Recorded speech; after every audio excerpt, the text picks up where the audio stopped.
পাট আমাদের ঐতিহ্য, পাট আমাদের সংস্কৃতি, আমাদের জীবনের সাথে একদম মিশে আছে। এই সোনালী আঁশের মাধ্যমে বাংলাদেশের পরিচিতি ছিল একসময়। আজকে এটা প্রায় অনেকটা পিছিয়ে গিয়েছে। আমরা বর্তমান সরকার মাননীয় প্রধানমন্ত্রী নেতৃত্বে আমরা নির্বাচনী আমাদের কমিটমেন্টই ছিল আমাদের সেই পাট কল বা বন্ধক মিলগুলো আবার চালু করা, ডাইভার্সিফিকেশন করে হোক, যেভাবে হোক কর্মসংস্থান সৃষ্টি করা।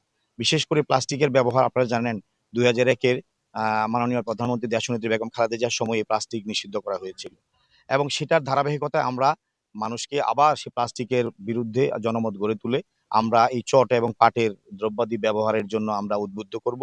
ইতিমধ্যে আন্তঃমন্ত্রণালয় ব্যবহারের ক্ষেত্রেও আমরা আমাদের ইন্টারনালি যত সরকারের বিভিন্ন অফিস আদালতে সেগুলো ব্যবহার বাড়ে।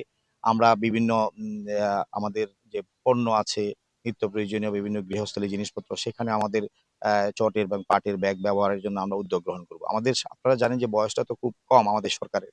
আমরা ইতিমধ্যেই পরিকল্পনা করেছি, পরিকল্পনা আমরা করে যাচ্ছি এবং আলাপ আলোচনা চলছে।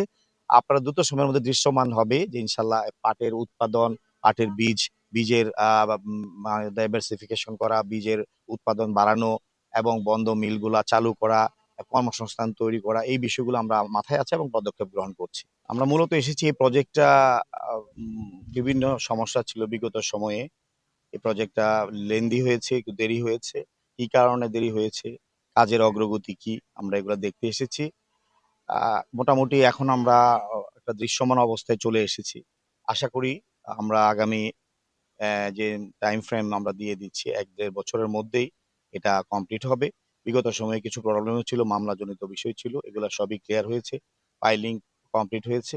আমরা আশা করছি এই যে আপনাদের টেক্সটাইল ভোকেশনাল ইনস্টিটিউট যেটা এখানে হচ্ছে এটা আগামী নির্দিষ্ট যে সময় নির্ধারিত আছে এর মধ্যেই কমপ্লিট হবে এবং 2027 জুনের 30 জুনের মধ্যেই আমরা এই কাজটা সম্পন্ন হবে। আজকে পিডব্লিউডি ইঞ্জিনিয়াররা আছে, আমাদের কন্ট্রাক্টর আছেন, আমাদের মন্ত্রণালয়ের ঊর্ধ্বতন কর্মকর্তা সবাই এখানে আছেন। আমরা আসছি, প্রত্যেকটা প্রজেক্টে আমরা পর্যায়ক্রমে ভিজিট করবো যে কাজগুলো চলমান আছে আমাদের সারা বাংলাদেশে। আমরা আজকে এটাকেও উদ্দেশ্য করে আসছি, আমরা যাওয়ার সময় দেখে যাব, এখানেও আমাদের অগ্রগতি দেখব এবং দ্রুত সময়ের মধ্যে যাতে এই কাজটা সম্পন্ন হয় আমরা সেই পদক্ষেপ গ্রহণ করব।